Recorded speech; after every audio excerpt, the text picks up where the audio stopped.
ba ba da dum dum. Ba ba dum bum bum. Ba ba bum bum bum. Ba ba bum bum. Ba ba bum bum bum. Ba ba bum bum.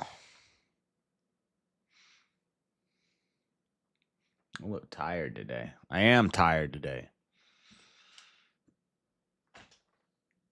I want to watch this new Keanu Reeves movie. Looks pretty good.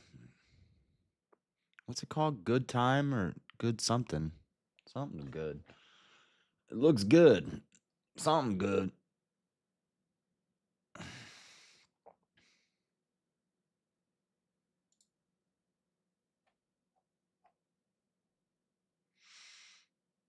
Uh-oh.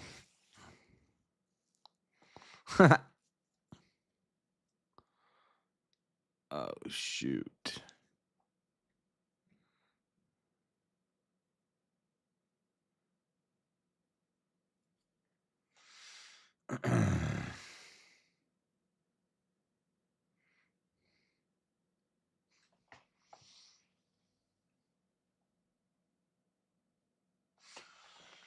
Somebody in the YouTube chat said they can't wait till a Yakub person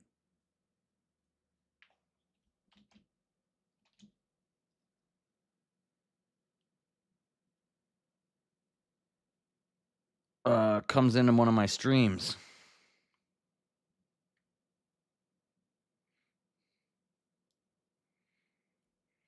I just clipped my nails for like the first time ever in my life. I don't think I did a good job. I don't like it. I need one of them sand things. Now they're all like sharp. It makes me want to bite them.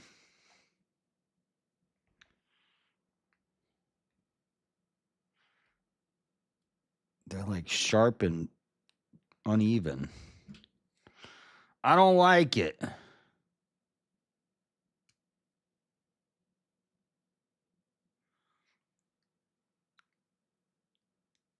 I don't know how to clip my nails. See, I need to bite this thing off.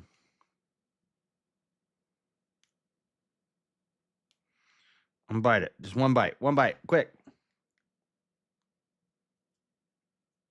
Okay, I got it. That's it. That's it. No more. All right. What's up, Shofarax? Shofarox? Sofarax? Shofarox? How'd you know it's my birthday? Oh, you're on my Facebook, huh? Thank you, sir. I appreciate it. How are things going over there in Argentina? How's Millet doing? Millet's doing a good job, huh?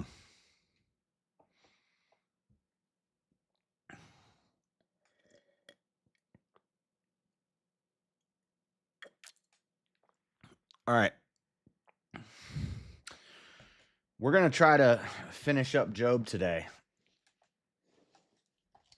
No music, no dilly-dallying. We're just going to get straight into it.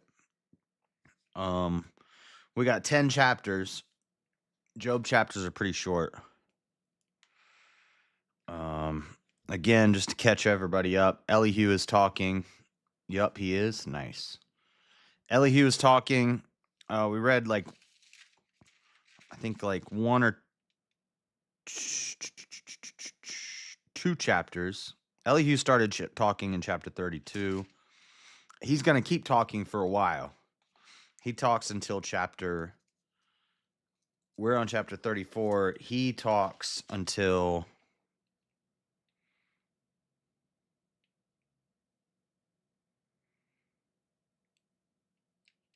chapter 37. And then 37 is when God comes into the picture, I believe. Yeah.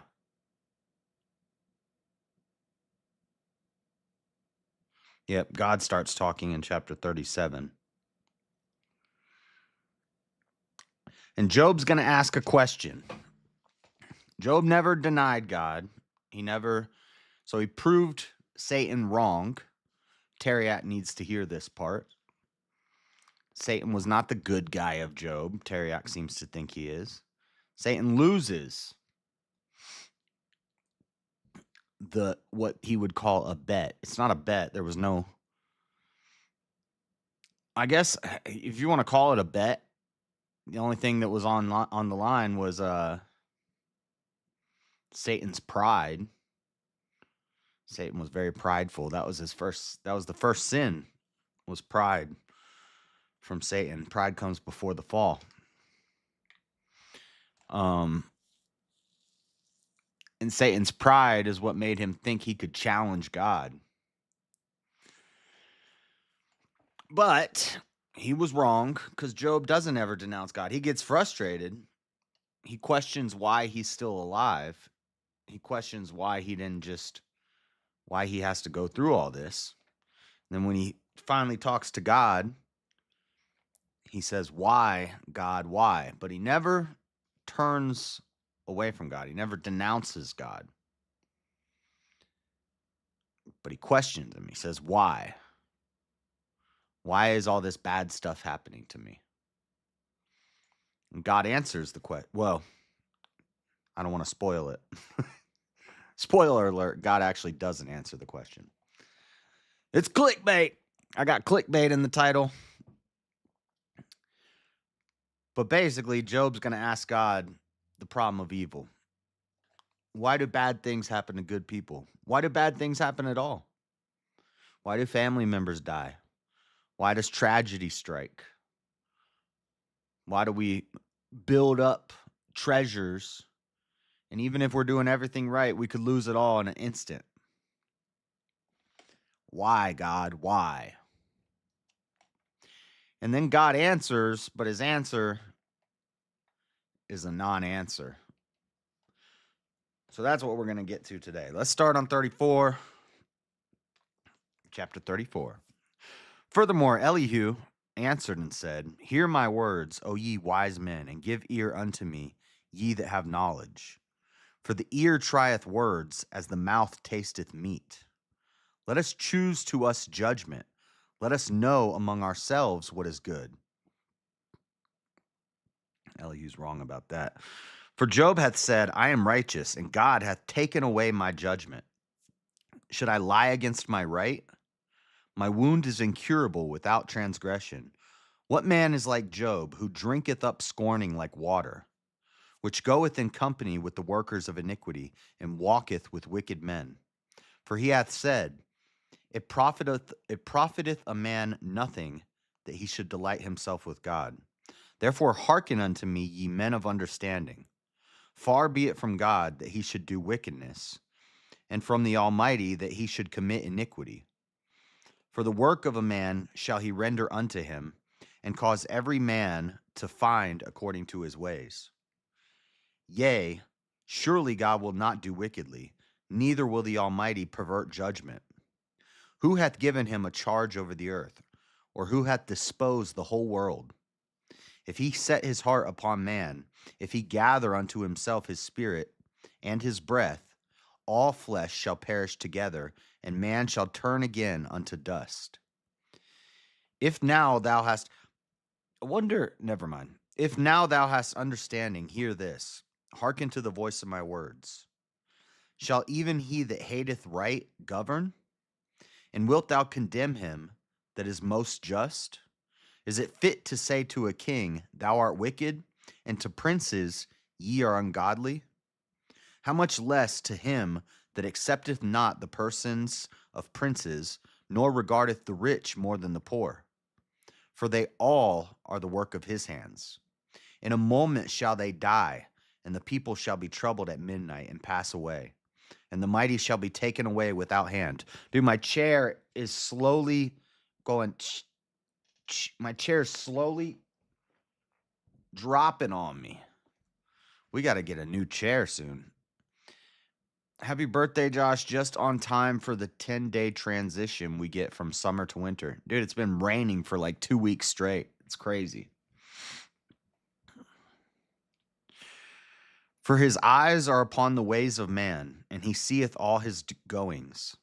There is no darkness nor shadow of death where the workers of iniquity may hide themselves. For he will not lay upon man more than right, that he should enter into judgment with God. He shall break in pieces mighty men without number, and set others in their stead. Therefore he knoweth their works, and he overturneth them in the night, so that they are destroyed. He striketh them as wicked men in the open sight of others, because they turned back from him and would not consider any of his ways. Dude, this chair. What is going on here? It keeps dropping. Dude, we got to get a new chair. What the? It's going to be sad when we replace the chair. Chairs are expensive. Anyway. So that they cause the cry of the poor to come unto him, and he heareth the cry of the afflicted. When he giveth quietness, who then can make trouble? And when he hideth his face, who then can behold him? Whether it be done against a nation or against a man only, that the hypocrite reign not, lest the people be ensnared. Surely it is meet to be said unto God, I have borne chastisement, I will not offend any more. That which I see not, teach thou me. That which I see not, teach thou me. If I have done iniquity, I will do no more. Should it be according to thy mind, he will recompense it, whether thou refuse or whether thou choose, and not I. Therefore speak what thou knowest. Let men of understanding tell me, and let a wise man hearken unto me. Job hath spoken without knowledge, and his words were without wisdom. My desire is that Job may be tried unto the end because of his answers for wicked men. For he added rebellion unto his sin. He clappeth his hands among us, and multiplieth his words against God. So Elihu's a real jerk. Elihu's just like the accusers, the friends. Eliphaz, Bildad, the Shuhite, and the other one, that other guy. Elihu's also a real jerk. He's saying it's all Job's fault. But he don't know what he's talking about. Happy birthday, King. That's right.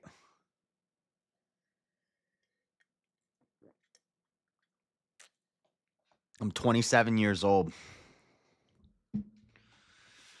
27 years old. Getting up there, you know? Elihu spake moreover, chapter 35. Elihu spake moreover and said, Thinkest thou this to be right, that thou settest my righteousness as more than God's? For thou saidst, What advantage will it be unto thee? And what profit shall I have if I be cleansed from my sins? I will answer thee and thy companions with thee. Look unto the heavens and see, and behold the clouds which are higher than thou. If thou sinnest, what dost thou against him? Or if thy transgressions be multiplied, what dost thou unto him? If thou be righteous, what givest thou him? Or what receiveth he of thine hand? Thy wickedness may hurt a man as thou art, and thy righteousness may profit the Son of Man. By reasons of the multitude of oppressions, they make the oppressed to cry. They cry out by reason of the arm of the mighty. Ninja Turtle mug. I know, I always buy these like mugs like this. Like I had a Dragon Ball mug before. Now I have the Ninja Turtle mug. And I always get these like round mugs. They're horrible.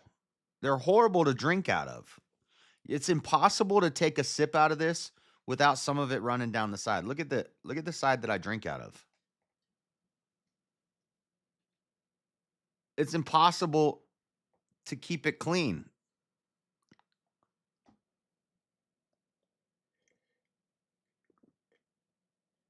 You got to do a lip swipe when you're done taking a sip. But it still drip. What the flip? Bars. But none saith, where is God my maker, who giveth songs in the night, who teacheth us more than the beasts of the earth, and maketh us wiser than the fowls of heaven? There they cry, but none giveth answer, because of the pride of evil men. Surely God will not hear vanity, neither will the Almighty regard it. Although thou sayest thou shalt not see him, yet judgment is before him. Therefore trust thou in him. But now, because it is not so, he hath visited in his anger yet. He knoweth it not in great extremity. Therefore doth Job open his mouth in vain. He multiplieth words without knowledge. I don't like this Elihu guy. I want to see JS trip shrooms on stream. Not going to happen. Chapter 36. Come on, I'm tired of Elihu. I don't like this guy. I'm ready for God to start talking. Chapter 36. Elihu also proceeded and said, suffer me a little, and I will show thee that I have yet to speak on God's behalf. I will fetch my knowledge from afar, and will ascribe righteousness to my Maker. For truly my word shall not be false. He that is perfect in knowledge is with thee. Behold, God is mighty, and despiseth not any. He is mighty in strength and wisdom. He preserveth not the life of the wicked, but giveth right to the poor. He withdraweth not his eyes from the righteous, but with kings are they on the throne. Yea, he doth establish them forever, and they are exalted. And if they be bound in fetters, and be holden in cords of affliction, then he showeth them their work and their transgressions that they have exceeded. He openeth also their ear to discipline, and commandeth that they return from iniquity. If they obey and serve him, they shall spend their days in prosperity, and their years in pleasures. Prosperity gospel people love that verse. But if they obey not, they shall perish by the sword, and they shall die without knowledge. But the hypocrites in heart heap up wrath. They cry not when he bindeth them. They die in youth, and their young is among the unclean. He delivereth the poor in his affliction, and openeth their ears in oppression. Even so would he have removed thee out of the strait into a broad place where there is no straightness. That sounds funny, but it's not funny. And that which he removed thee out of the strait unto a broad place where there is no straightness. Sounds like a pride parade. And that which should be set on thy table should be full of fatness. But thou hast fulfilled the judgment of the wicked. Judgment and justice take hold on thee. Because there is wrath, beware, lest he take thee away with his stroke. Then a great ransom cannot deliver thee. Will he esteem thy riches? No, not gold, nor all the forces of strength. Desire not the night, when people are cut off in their place. Take heed, regard not iniquity, for this hast thou chosen rather than affliction. Behold, God exalteth by his power. Who teacheth like him? Who hath enjoined him his way? Or who can say, thou hast wrought iniquity? Remember that thou magnify his work, which men behold. Every man may see it. Man may behold it afar off. Behold, God is great, and we know him not. Neither can the number of his years be searched out. Remember, see, if you just cherry picked, you might read that verse. Behold, God is great, and we know him not. Neither can the number of his years be searched out. We know him not. God is great, and we know him not. People would read that verse and say, oh, see, you can't know God. Because it says so right there in Job 36:26. It says right there, we can't know God. But in context, Elihu is a jerk. Elihu is boasting. Elihu, I suspect, I don't know this, but Elihu could be dang Satan talking to Job. All the accusers, the Satans, the accusers, his three friends, and Elihu, who's just some random guy that walks up and starts talking to Job. This is headcanon. I wonder, I bet you I can find that other people have said exactly what I'm thinking right now. This is usually how this goes. seems like they represent Satan.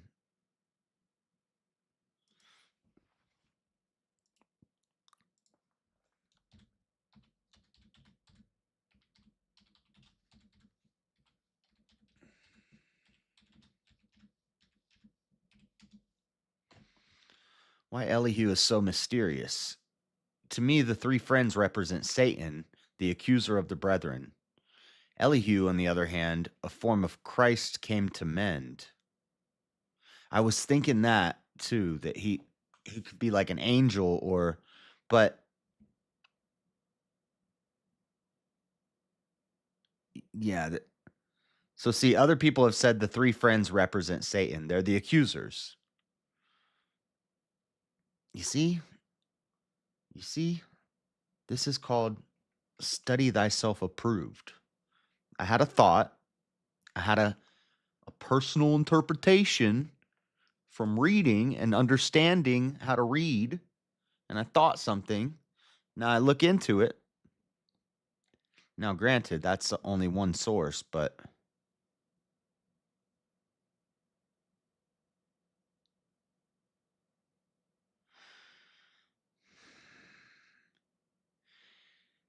he has even been called a disguise for Satan. Many of standard commentaries treat him dismissively. Elihu, the forgotten prophet of Job. He is my God in the sense of he, Satan, that there is no like him. Which characters in Job can we trust? I'm just skimming through a bunch of different sources right now.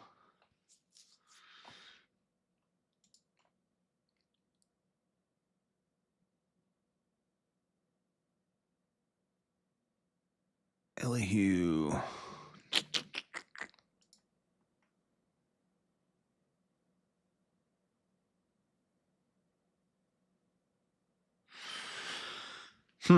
They're saying Elihu's a good guy because all the other three friends, they're saying the three friends represent Satan and Elihu actually represents the good guy. But a lot of what, now granted, I'm not a scholar, but when I read this, some of what he's saying seems base, but he's accusing Job still.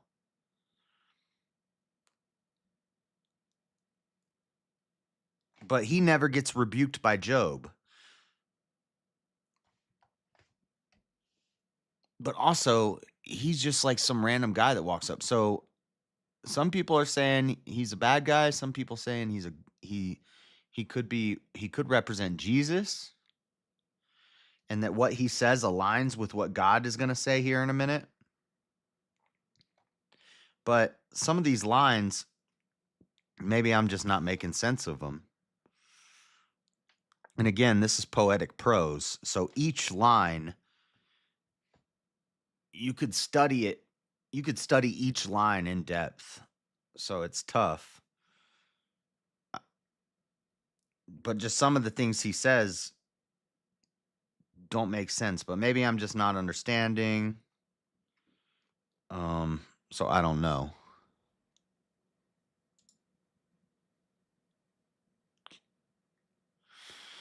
Some scholars see Elihu's role as an advocate for the position taken by the adversary in the prologue, while others see him as a spokesman for the Lord. Yeah, see, I'm seeing both, but seems like he leans more towards the accuser. He's accusing Job just like the three friends were, but he never gets condemned by Job. But the reason he doesn't get condemned by Job is probably because before he finishes talking, God starts talking. Of all the characters in the book, seems that he is the only one with a Hebrew name. That's another interesting thing. I wish Chris Terry was here because Chris Terry thought that Job was an Israelite. Nope. Job was likely from Uz. He would have been an Edomite. Likely. Based off of his name and the way he talks and the traditions that what it talks about, some of the traditions he had. He's pre-Mosaic, likely from the land of Uz. See, Job intercedes for his three friends so that they obtain forgiveness, but not for Elihu. Did he not need it, or did he miss out because he disappeared? Or was Elihu added to the book by a hand later than that of the prologue and the epilogue? Elihu does seem out of place here. Elihu's speech takes prominent position in the book between Job's oath of innocence. Yeah, he talks more, well, continuously more than any of the friends. I'm reading, this is some doctor, I don't know. I think he's Stephen Cook, Mikra, Biblical Studies. I think he's probably a Jewish scholar. Read it. I don't care what they have to say.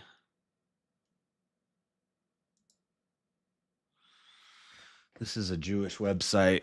Book of Job. The Book of Job tells him about Job's three friends. The first thing that is said about Elihu is that he was burning in anger against Job because Job justified his soul before God. Or as some translations say, Job justified himself rather than God. Elihu was angry because Job not only defended the way he had acted, but also the inmost motives and thoughts of his soul toward God. Yet we can read that at the very commencement of the calamities that befell Job, the first thing that he did was to justify the Lord and not himself. Right. This points towards Elihu not being a good guy.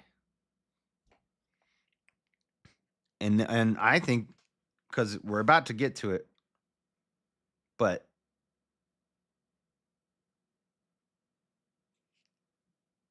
before Job has a chance to say, Elihu, you're wrong, Elihu disappears and God shows up, which may lead some people to say that Elihu is actually like an angel of the Lord or even Jesus.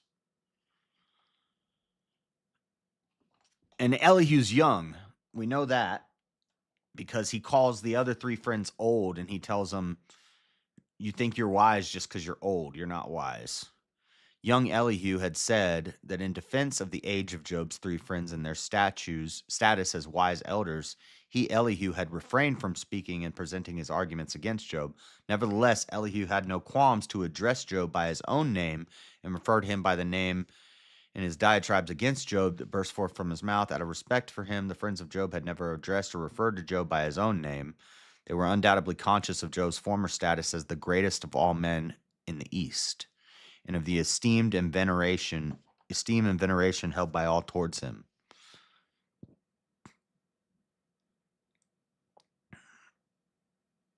Yes, in his high opinion of himself, Elihu wants Job's complete attention to his words. But first of all, he tells us that the friends of Job have been confounded by Job and have been rendered speechless. Then Eliphaz, Bildad, and Zophar are dismayed. They answer no more. Words are departed from them. But as for himself, I am full of words, and he must speak that I may find relief. Oh, this is breaking down all the Hebrew.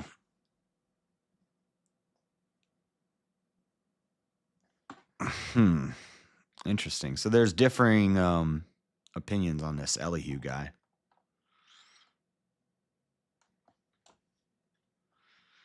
Yeah, he's kind of a mystery.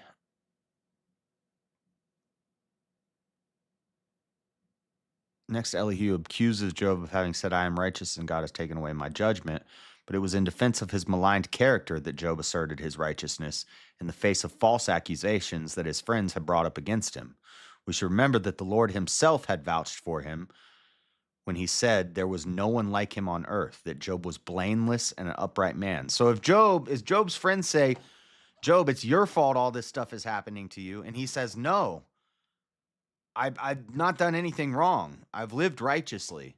And then Elihu says, Job, why are you justifying yourself? You can't justify yourself. Only God can justify people. But God did justify Job and did say he was righteous. So Job's not lying.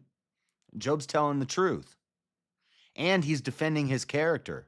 because his friends are attacking him. He's just defending himself. And he's not lying. He's correct. God agrees. So I don't know. I'm leaning towards Elihu is not a good guy.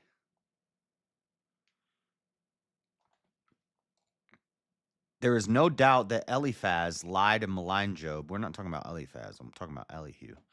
Job, who knew the holiness of God. Why are they editing out the O? It says G-D. And who had once said, "Can mortal man be righteous before God?" is again falsely accused by Elihu as having said, "My righteousness is more than that of God." Yeah, Job never said that. And just as the evil one in Elihu had lied when he declared that Job had said, "It profits a man nothing that he should be in accord with God," the lie is repeated again in falsely charging Job of saying, "What advantage have I in being righteous? How am I better off now than if I had sinned?" Then Elihu says to Job, if you be righteous, what do you give? What do you give him? Or what does he receive from your hand? What sarcasm and what arrogance from that same evil one in Elihu. So this Jewish website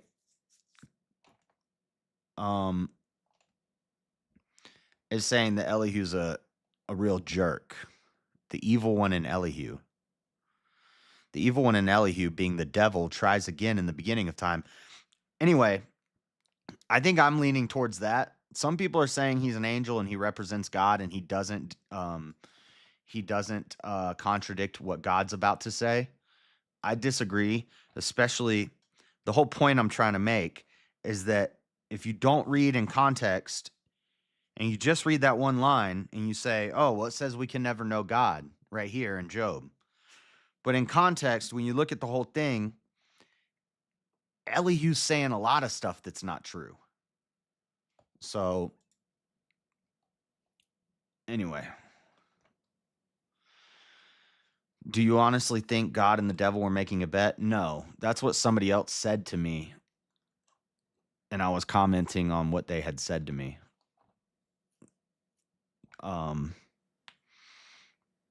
Somebody said to me in the book of Job, Satan is the good guy and God is the bad guy.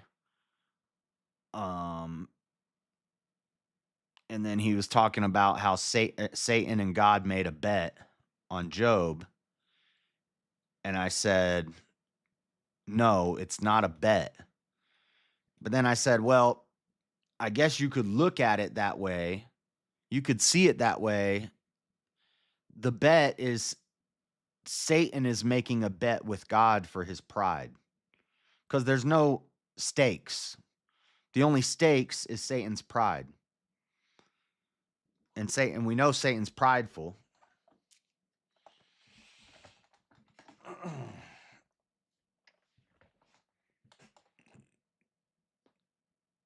Here's a way to reframe it a bit. Wait, what are you saying?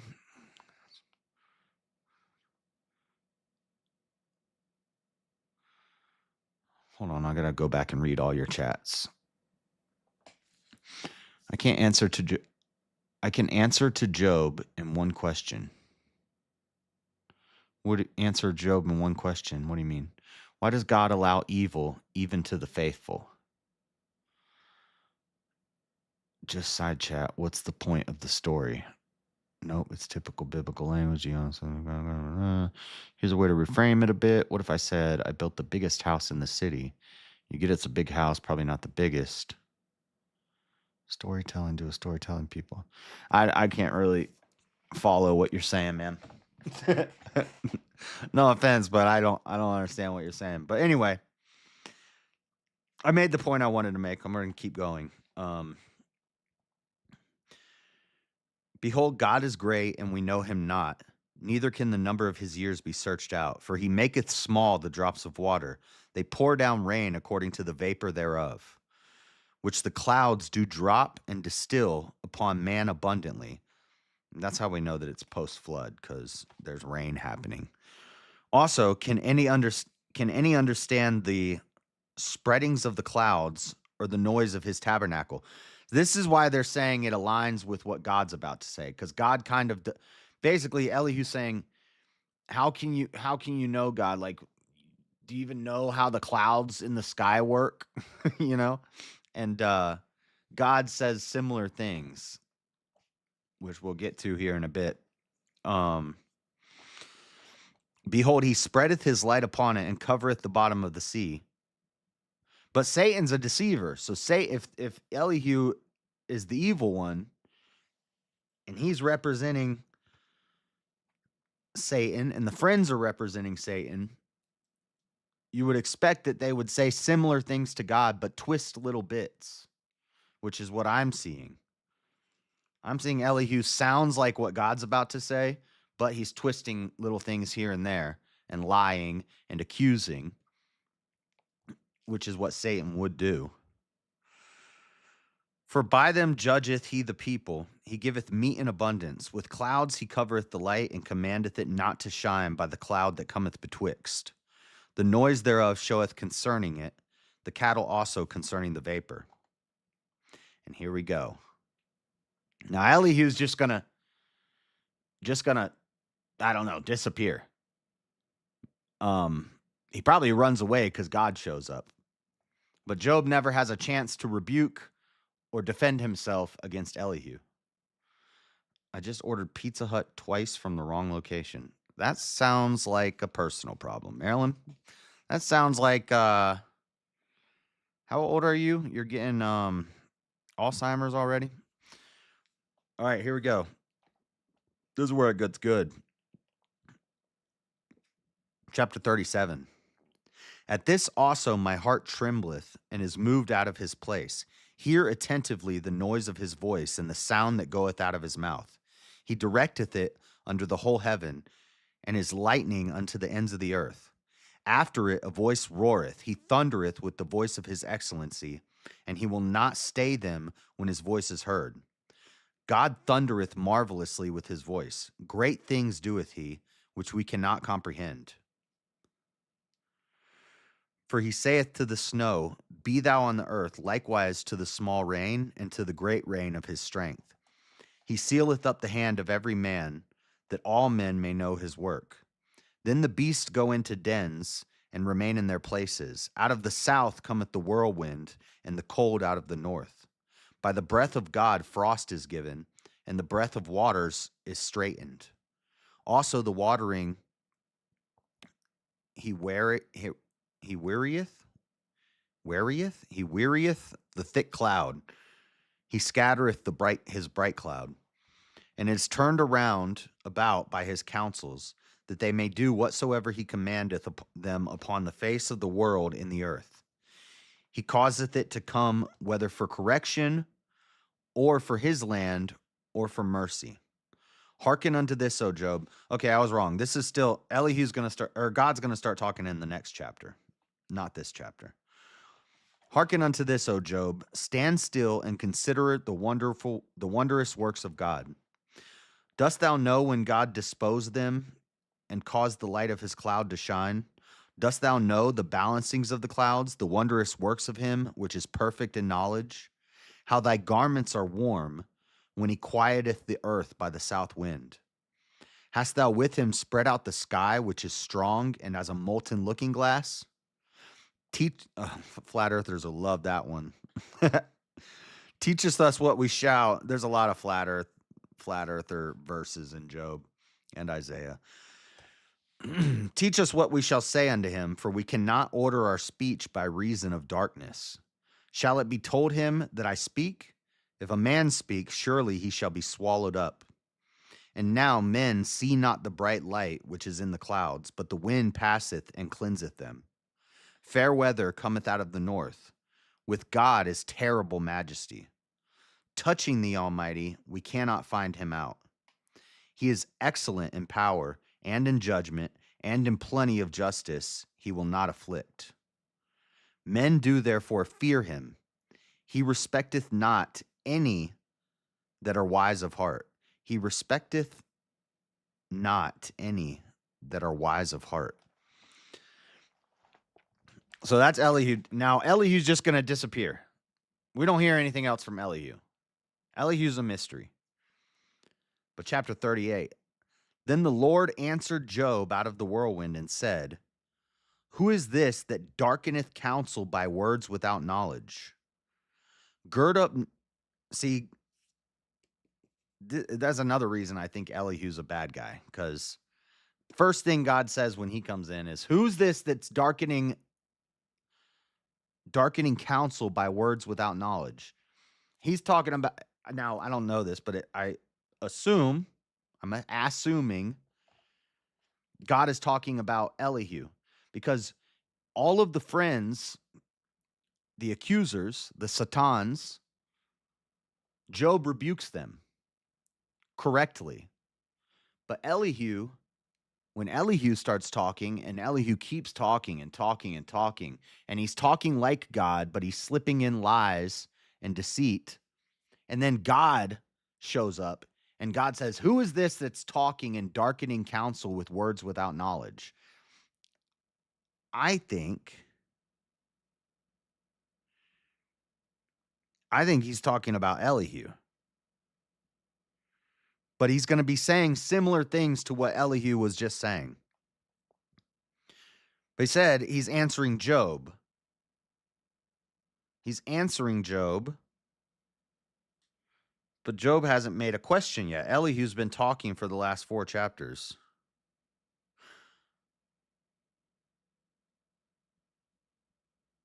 I don't know. It's tough. Job is a tough one, because again, this is poetic prose, so it's poetry.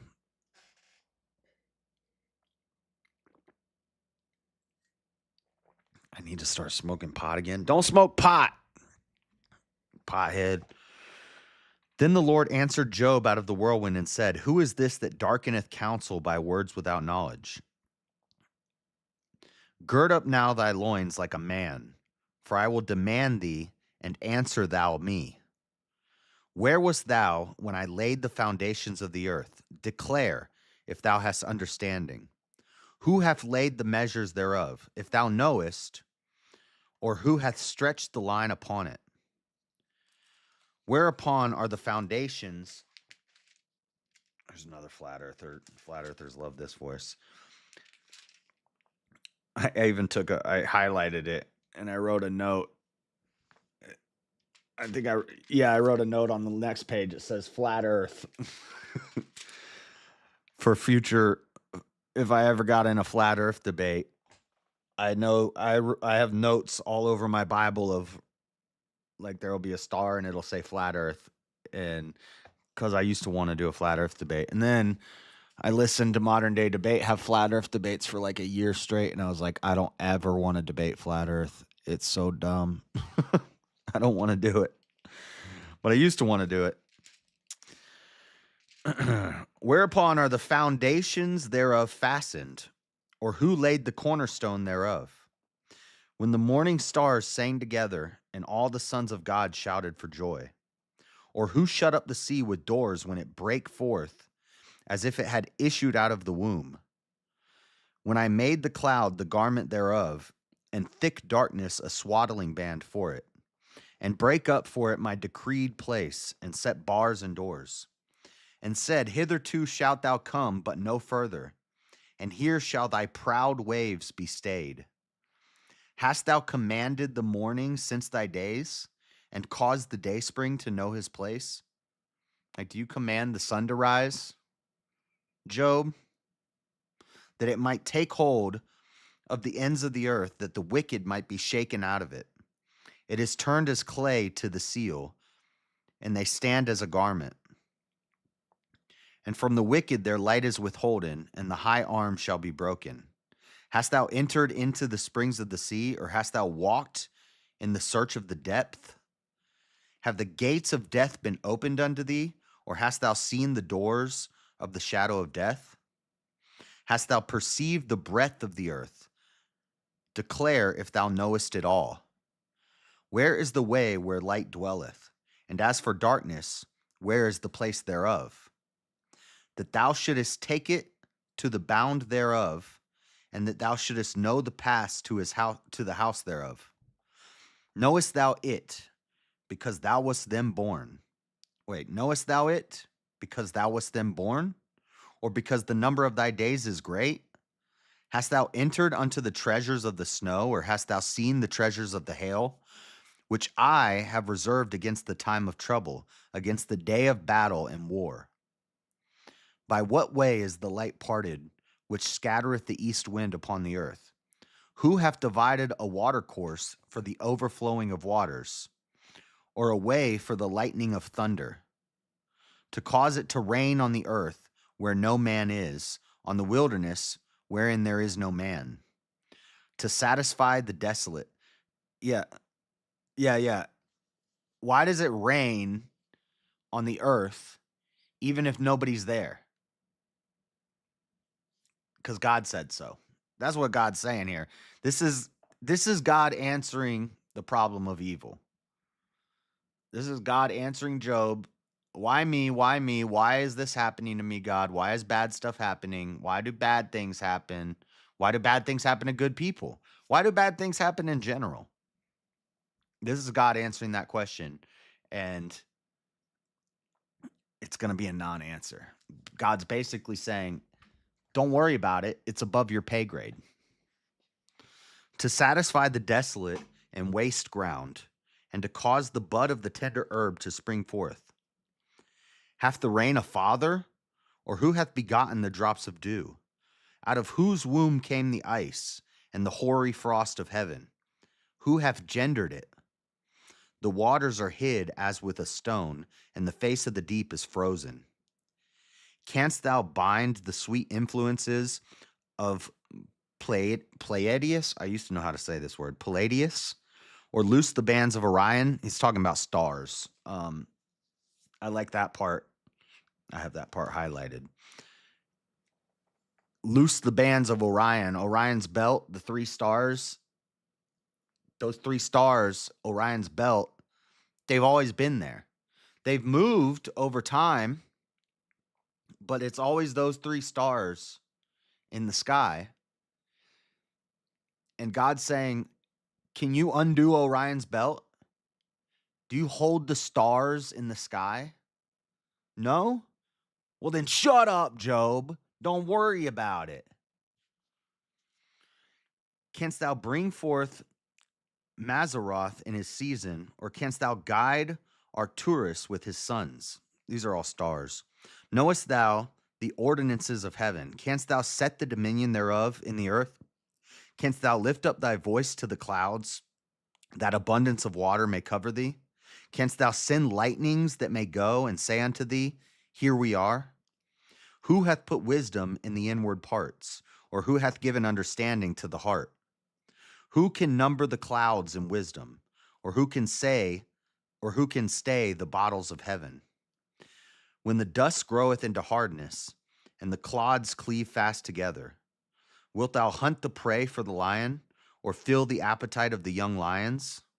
Like, do you control, Job, do you have any control over the lions hunting? Are you going to go get food for them? Do you know them? Do you call them at home? Are you going to go get food for the lion's babies? No. But the lion knows how to do it. Why? How does the lion know how to go get food? Who makes sure the lion knows how to get food, and who makes sure the lion has food? Is it you, Job? Is it you, constant viewer? Is it you, atheist, who questions the problem of evil? No, it's God. Marilyn, do the plants need you? If you move to the moon, will the plants die? Yeah, because Marilyn's God.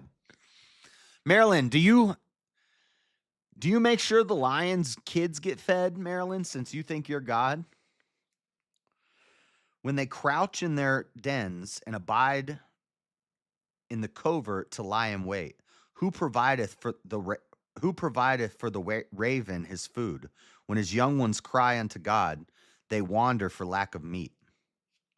Chapter 38. Knowest thou the time when the wild goats of the rock bring forth? Or canst thou mark when the hinds do calve? I don't know what that means. The hinds do calve. But basically, he's just asking a bunch of stuff like when ravens are hungry and they're crying out to God, we want food, we want food, we want food. God decides when the ravens get food. Canst thou number the months that they fulfill, or knowest thou the time when they bring forth? They bow themselves, they bring forth their young ones, they cast out their sorrows. Their young ones are in good liking, they grow up with corn. They go forth and return not unto them. Who have sent out the wild ass free, or who have loosed the bands of the wild ass?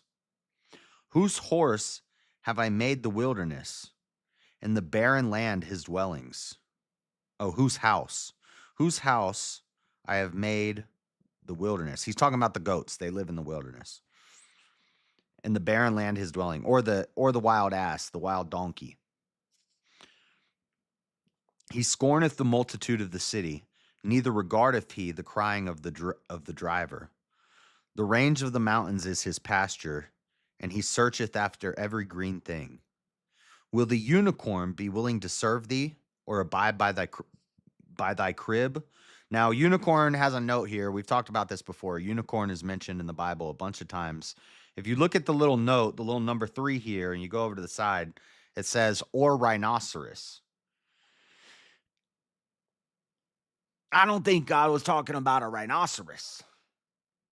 I think he was talking about a unicorn. Am I crazy? Maybe. Canst thou bind the unicorn with his band in the furrow, or will he harrow the valleys after thee? Wilt thou trust him because his strength is great, or wilt thou leave thy labor to him? Wilt thou believe him that he will bring home thy seed and gather it into thy barn? Gavest thou the goodly wings unto the peacocks, or wings and feathers unto the ostrich, which leaveth her eggs in the earth and warmeth them in dust, and forgetteth that the foot may crush them, or that the wild beast may break them? She is hardened against her young ones as though they were not hers. Her labor is in vain without fear, because God hath deprived her of wisdom, neither hath he imparted her to her understanding. An ostrich doesn't have wisdom and understanding. An ostrich just lays its eggs in the dirt, buries them, walks away. Somehow the baby ostriches are born and they live, but sometimes they get crushed. Sometimes a rhinoceros walks on top of them and the eggs get crushed. You're going to ask, why, God? Why? Why did the baby ostriches die? Problem of evil. I'm an atheist. Shut up. We are all God. No, we're not, Marilyn. You're crazy. What time she lifteth up herself on high, she scorneth the horse and his rider. Hast thou given the horse strength? Hast thou clothed his neck with thunder? Canst thou make him afraid as a grasshopper?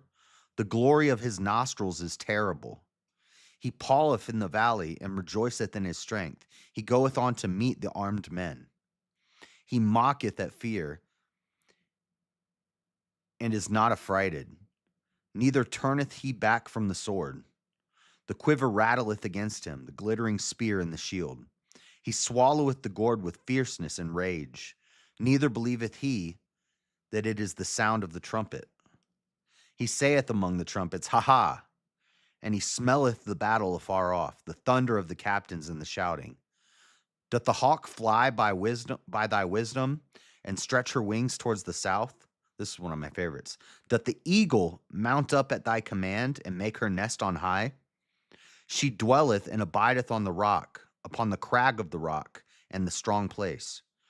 From thence she seeketh the prey, and her eyes behold far off. Her young ones also suck up blood, and where the slain are, there she is. There is she. That sounds like Maryland. No, but God's saying, did you make the eagle to sit on the rock and swoop down into the water and catch the fish and bring it back and feed the babies? No? You didn't? Well, then don't ask me about evil. You don't even know what evil is. Moreover, the Lord answered Job and said, Shall he that contendeth with the Almighty instruct him? He that reproveth God, let him answer it. Then Job answered the Lord and said, now Job's about to give his answer. Behold, I am vile. What shall I answer thee? I will lay my hand upon my mouth. Once have I spoken, but I will not answer. Yea, twice, but I will proceed no further. Then answered the Lord unto Job out of the whirlwind and said, gird up thy loins now like a man. I will demand of thee, and declare thou unto me. Wilt thou also disannul my judgment? Wilt thou condemn me, that thou mayest be righteous? Hast thou an arm like God? Or canst thou thunder with a voice like him? Deck thyself now with majesty and excellency, and array thyself with glory and beauty. Cast abroad the rage of thy wrath. Cast abroad the rage of thy wrath. Cast out your anger. An angry man is a murderer, a foolish man. Cast abroad the rage of thy wrath, and behold, everyone that is proud, and abase him. Look on everyone that is proud, and bring him low, and tread down the wicked in their place. Hide them in the dust together, and bind their faces in secret. Then will I also confess unto thee that thine own right hand can save thee. Behold, this is my favorite part, guys. We're getting to my favorite part. We're getting to my favorite part in the whole Bible. Not really, but it is one of my favorite parts. Get ready. You guys ready for this? Y'all think I'm joking when I say dinosaurs are in the Bible? Get ready. Freeze. Get ready, because we're on Job 40 and 41. I'm about to show you dinosaurs in the Bible. Well, a dinosaur and a water dragon, a fire-breathing water dragon, and a sauropod, a long neck, towering dinosaur. You ready? Behold now Behemoth, which I made with thee. He eateth grass as an ox. Lo, now his strength is in his loins, and his force is in the navel of his belly. He moveth his tail like a cedar tree, big tree. His tail is like a cedar tree. People have said the behemoth is a hippopotamus. Have you ever seen a cedar tree tail on a hippopotamus? No. This is how they built the pyramids, by the way. He moveth his tail like a cedar. The sinews of his stones are wrapped together. That means the sinews of his stones, the stones are the nuts. He got giant dinosaur nuts. His bones are as strong pieces of brass. His bones are like bars of iron. He is the chief of the ways of God. He that made him can make his sword to approach unto him. Surely the mountains bring him forth food, where all the beasts of the field play. He lieth under the shady trees in the covert of the reed and fens.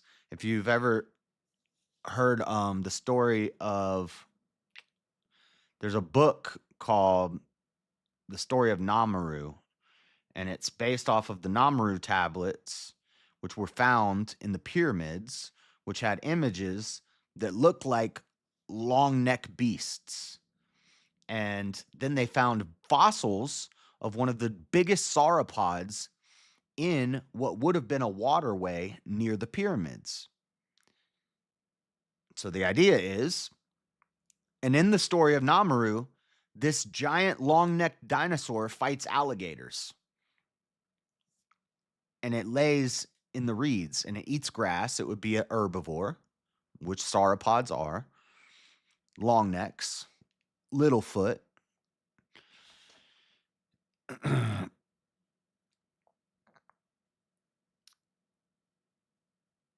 Shut up, Marilyn. We're talking about one of my favorite parts in the Bible.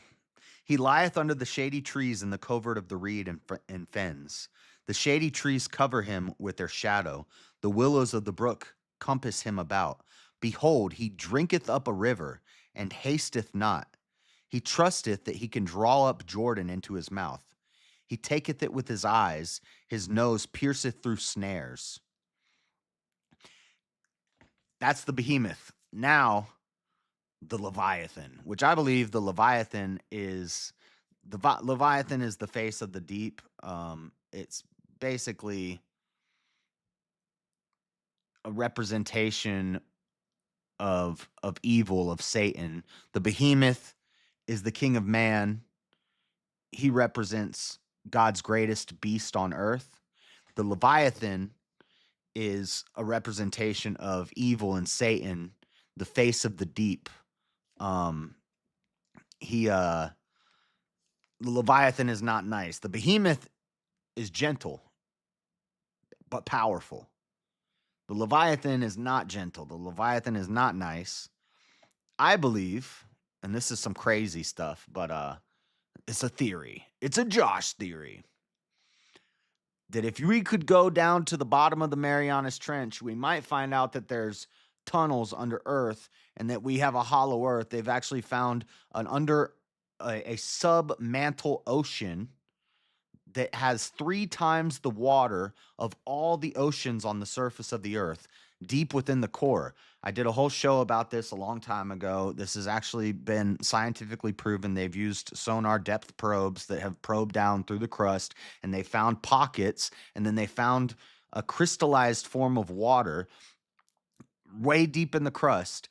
And the idea is there's sub crust oceans, or one. They've only found one, and it has 3 times the water of all the water on the surface of the Earth. And that's just one that they found. I think that there's tunnels, and that the depths, Sheol, Hades, Ghana, or Gehenna, hell, whatever you want to call it, is actually in the heart of the earth, and that there's tunnels, and that the giants and the dragons and the Leviathan and the demons, and the unicorns have all been cast down to the center of the earth. And this is all biblical, by the way. I could back all of this up. I'm not just crazy. Um, it's way more. It makes way more sense than flat Earth. Hollow Earth is way more based. Physical hell, the depths at the center of the earth, when the earth opens up and the people fell into it in one of the earlier books, and the flames came up.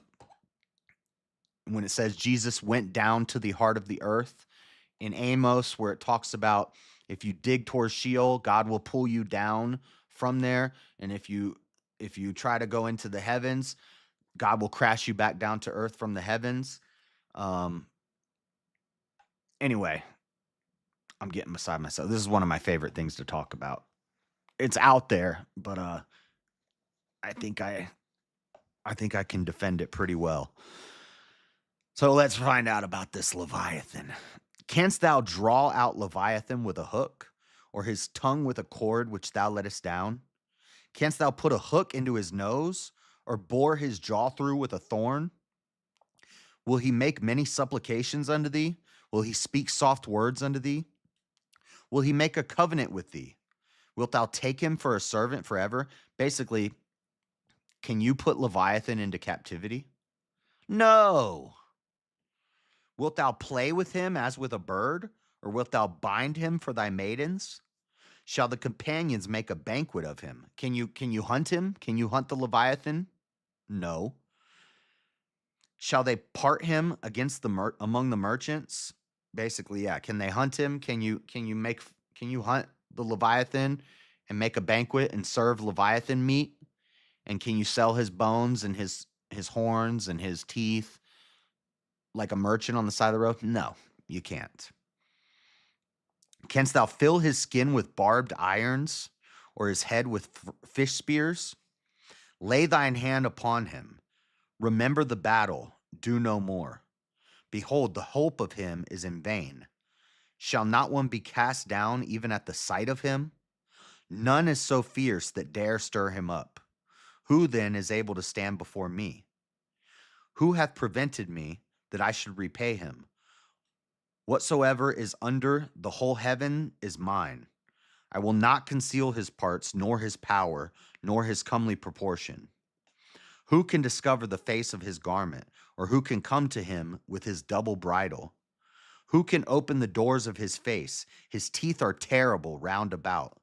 His scales are his pride, shut up together as with a close seal. One is so near to another that no air can come between them. They are joined one to another, they stick together, that they cannot be sundered. By his neesings a light doth shine, and his eyes are like the eyelids of the morning. Out of his mouth go burning lamps, and sparks of fire leap out. Out of his nostrils goeth smoke, as out of a seething pot or cauldron. His breath kindleth coals, and a flame goeth out of his mouth. In his neck remaineth strength, and sorrow is turned into joy before him. The flakes of his flesh are joined together. They are firm in themselves. They cannot be moved. His heart is as firm as a stone, yea, as hard as a piece of the nether millstone. The millstone is the hardest stone they use because it's used to crush other stones. When he raiseth up himself, the mighty are afraid. By reason of breakings, they purify themselves. The sword of him that layeth at him cannot hold, the spear, the dart, nor the harbergeon. I can't say that word. Harbergeon. He esteemeth iron as straw, and brass as rotten wood. The arrow cannot make him flee. Sling stones are turned with him into stubble. Darts are countered as stubble. He laugheth at the shaking of a spear. Sharp stones are under him. He spreadeth sharp pointed things upon the mire. He maketh the deep to boil like a pot. He maketh the sea like a pot of ointment. He maketh a path to shine after him. One would think the deep to be hoary. Upon earth there is not his like, who is made without fear. He beholdeth all high things. He is a king over all the children of pride. The Leviathan is king over all the children of pride. The children of pride are the fallen angels that were cast down with Satan. Satan is the father of pride. Pride goes before the fall. Pride was the first sin. Satan did pride. The angels that came down with Satan, the 1/3 of the heavenly of the host, cast down to earth. That would be the children of pride, the father of pride, and Leviathan is the king of the children of pride. Leviathan represents Satan in a beast form. Happy birthday, brother. Yeah. Yeah. That's Behemoth and Leviathan. I love that. I love Job 40 and 41. Love it. Two of my favorite chapters in the Bible. All right. We're almost.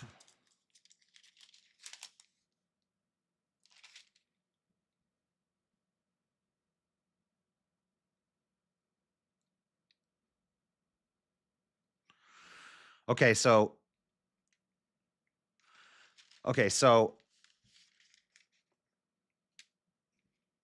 after Elihu, we go back to narrative. So God is talking to Job, and now we're going to get a little bit of I thought we had 2 more chapters, but no, this is the last chapter of Job. We're at the last chapter of Job. And we're about to see Job wins. God wins, Job wins. Satan is a loser. Then Job answered the Lord and said, I know that thou canst do everything, and that no thought can be withholden from thee. Who is he that hideth counsel without knowledge? Therefore I have uttered that I understood not. Things too wonderful for me, which I knew not. Hear, I beseech thee, and I will speak. I will demand of thee, and declare thou unto me. I have heard of thee by the hearing of the ear, but now mine eye seeth thee. Wherefore I abhor myself, and repent in dust and ashes. And it was so, that after the Lord had spoken these words unto Job, the Lord said to Eliphaz the Temanite, My wrath is kindled against thee, and against thy 2 friends, for ye have not spoken for me the thing that is right, as my servant Job hath. Therefore take unto you now 7 bullocks and 7 rams, and go to my servant Job, and offer up for yourselves a burnt offering. And my servant Job shall pray for you. For him will I accept, lest I deal with you after your folly, in that ye have not spoken of me the thing which is right, like my servant Job. So Eliphaz the Temanite, and Bildad the Shuhite, and Zophar the Naamathite went and did according as the Lord commanded them, and the Lord also accepted Job. And the Lord turned the captivity of Job when he prayed for his friends. Also, the Lord gave Job twice as much as he had before. Then came there unto him all his brethren, and all his sisters, and all they that had been of his acquaintance before, and did eat bread with him in his house. And they bemoaned him and comforted him over all the evil that the Lord had brought upon him. Every man also gave him a piece of money, and every one an earring of gold. So the Lord blessed the latter end of Job more than his beginning, for he had 14,000 sheep, and 16,000 camels, and 1,000 yoke of oxen, and 1,000 she asses. So, if you remember, Job had 7,000 sheep, 3,000 camels, 500 oxen, and 500 she asses. And they all died. They all got wiped out. Now, Job has returned to double.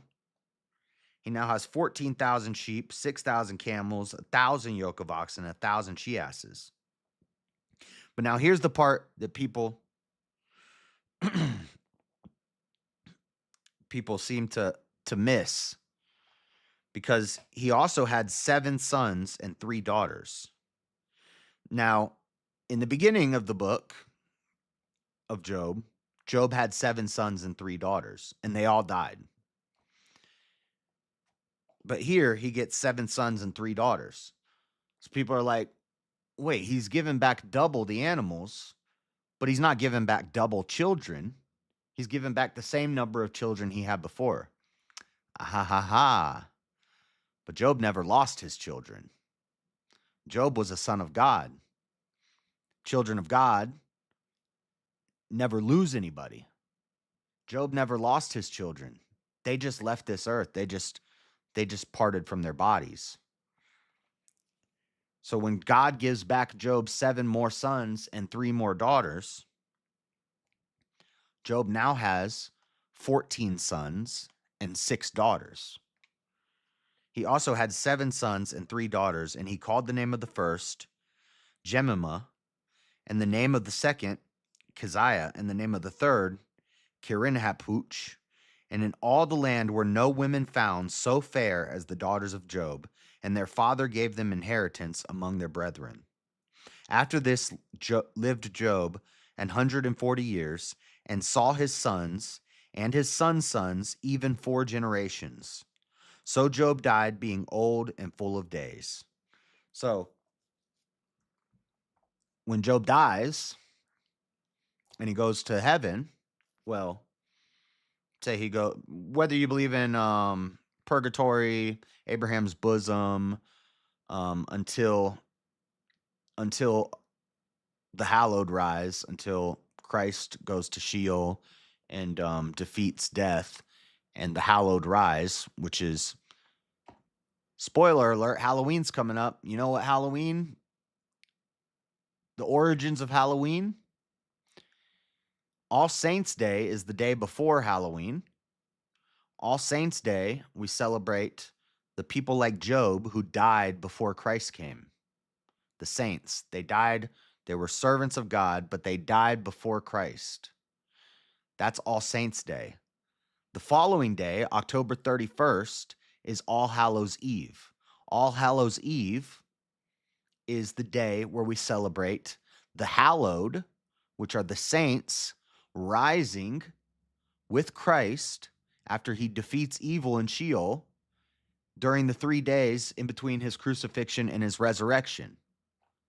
All Hallows' Eve, Halloween, is the day that we celebrate people like Job who died and rose with Christ. That's the origins of Halloween. And the reason that Job got back double the children is because when he dies and he rises with the hallowed, all of his children are with him.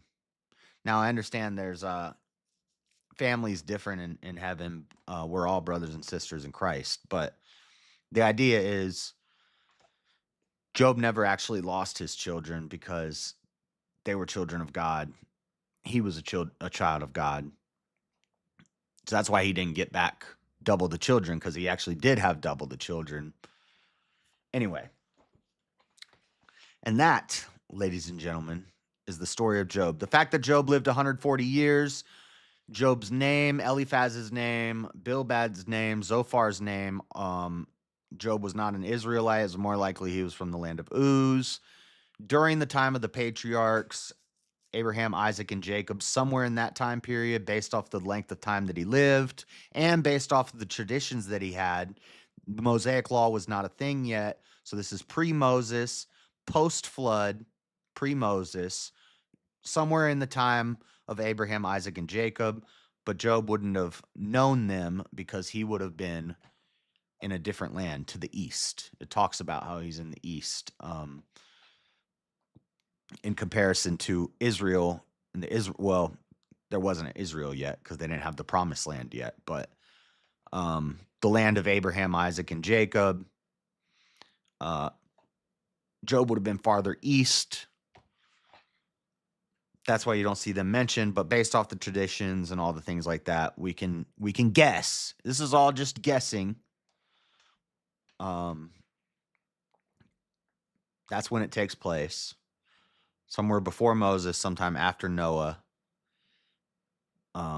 These are not Israelites. And yeah.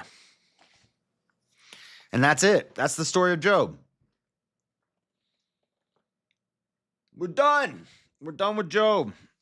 Now, ladies and gentlemen, I'm not going to start this today because it's noon and I want to go to bed. And I want to watch that Keanu Reeves movie where he's an angel. It looks pretty good. We got a long one now, though, guys. We got a long one coming up. Luckily, the chapters are very short. Y'all know what comes after Job, right? How many chapters? It's like 120 something. 150. We got a long one, guys. We are officially, well, I mean, yeah, we're pretty much. So they always say if you open your Bible to the middle of your Bible, you're going to end up in Psalms or Proverbs. I just did it and I went to Song of Solomon's. But granted, my Bible's stressed out on this half, but not this half.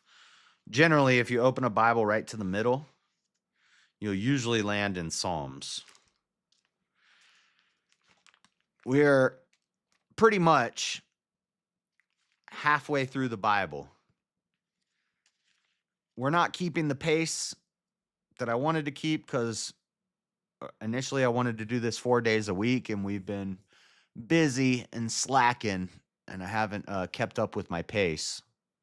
So we're not going to probably get through it by February unless I pick up the pace a lot. But we are officially on Psalms. Psalms, well, anyway, the psalmist, mostly David. Some people say he didn't write all of them, which I could believe that. Some people question if he wrote any of them, but the psalmist I attribute to not David, Daniel. Daniel or David? I think it's David. David the psalmist. But psalms are songs. Songs, psalms. There's 150 of them. They're not super long. But if you get a hymnal, if you go to a church that has hymnals in the pews, a lot of the hymns that we sing in churches, Protestant churches, you're not going to see this in an Orthodox church or a Catholic church. But if you go to a Protestant church and they sing hymns, they're mostly from Psalms because Psalms are songs. And There's a lot of them. It's a big book. We're going to be in Psalms for a minute. 150 chapters. But they're short chapters, so we'll be able to do like 10 a day. But it's going to take a couple weeks to get through Psalms. But we are officially halfway through. We're in Psalms. So stick with me on this journey. We're going to get to the end. I can't wait till we get to the New Testament. Psalms and Proverbs, we're going to breeze through it. Isaiah, actually, when I started this Bible reading stream, we actually started in the middle of Isaiah because I was at the time reading through Isaiah. And then when I started this, I just finished where I was at. So we started at the middle of Isaiah. And we read half of Isaiah. And then I asked the chat, how do you want to do this? Do you want to start from the beginning or do you want to bounce around? Do you guys want to vote on a book? And everybody said start at the beginning. So we went to Genesis and now we're working our way all the way through. When we get to Isaiah, I'm not going to skip to when we get to where I started from, I'm just going to read it again. Because Isaiah is a deep book and it's pretty complex. So we'll just read through Isaiah again. I'm pretty excited for Psalms and Proverbs, Isaiah, Jeremiah, Daniel, great book. Hosea, I've done a show on Hosea and Jonah. But then there's some books that I've never actually read through the whole thing, like Obadiah and Malachi and Micah. I've never read all the way through them, so that'll be good. But it's going to be a while till we get to the New Testament, but Habakkuk, Zechariah.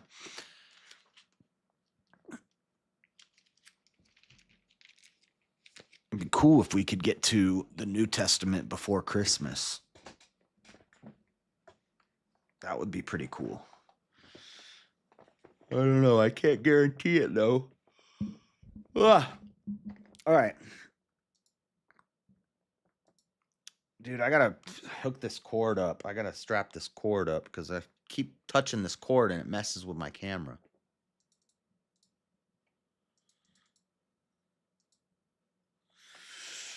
All right, guys. I got to get some sleep. Is anybody live right now?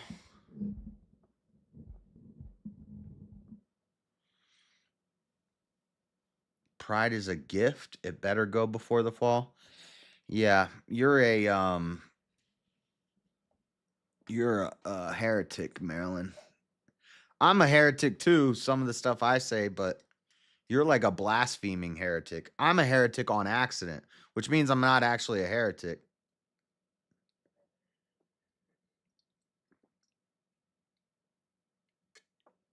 When you say things like we are God and pride is a gift, yeah, Satan is your daddy. Satan is your daddy, Marilyn. You need to go forgive your mother, return to your father, pray, and know God. Because when you talk, all I think is, get behind me, Satan.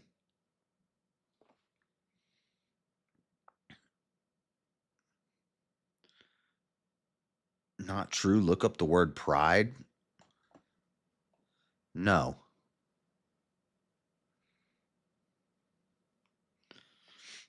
Yeah, learn to make a sandwich, Marilyn. That's what you need to do. You need to let the men do the Bible talks. And you just sit and listen and make a sandwich. All right? Ain't no man want a dang woman thinking she's God. You'd still hit. I don't know. It depends on how drunk I am. Don't get drunk, guys. Drunkenness is bad. Don't drink with women who think they're God.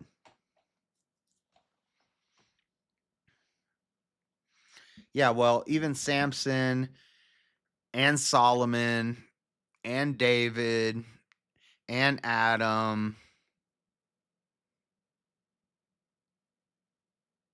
and Abraham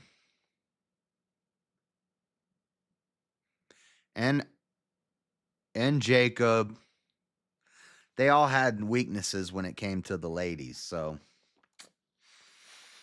you know, it is what it is. That just puts me in the ranks with the best of them. I'm not quite like Paul or Jesus.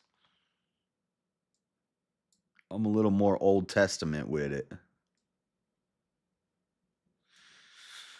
All right.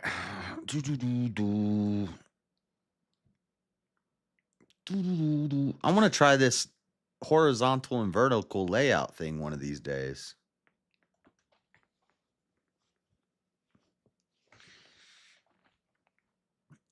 Yeah. Yeah, you laugh and shake your head, face palm. So you have no room to judge? I have room to judge. You a dang Delilah. You a dang Jezebel. I have room to judge.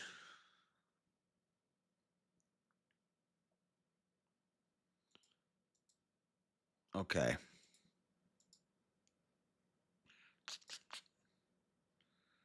Jim Bob? Atheism confusion.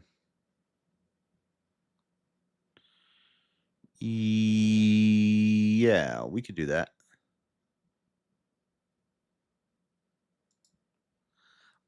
You're not celibate. I'm celibate. I sell a bit of this. I sell a bit of that. No, I'm celibate. You're not celibate.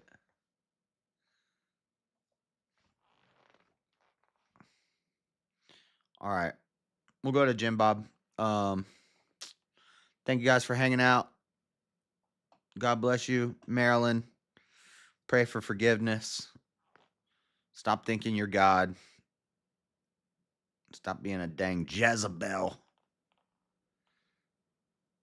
Oh my God. Have a good one. I'll see you guys later. I'm out. Peace. Oh, tomorrow's Friday. I'll be back tomorrow morning. We'll probably do like a gaming stream tomorrow morning or something, hang out, and then do a little Friday night birthday stream, late birthday stream, VK, and then hang out. All the good stuff. All right, I'm gone. Peace.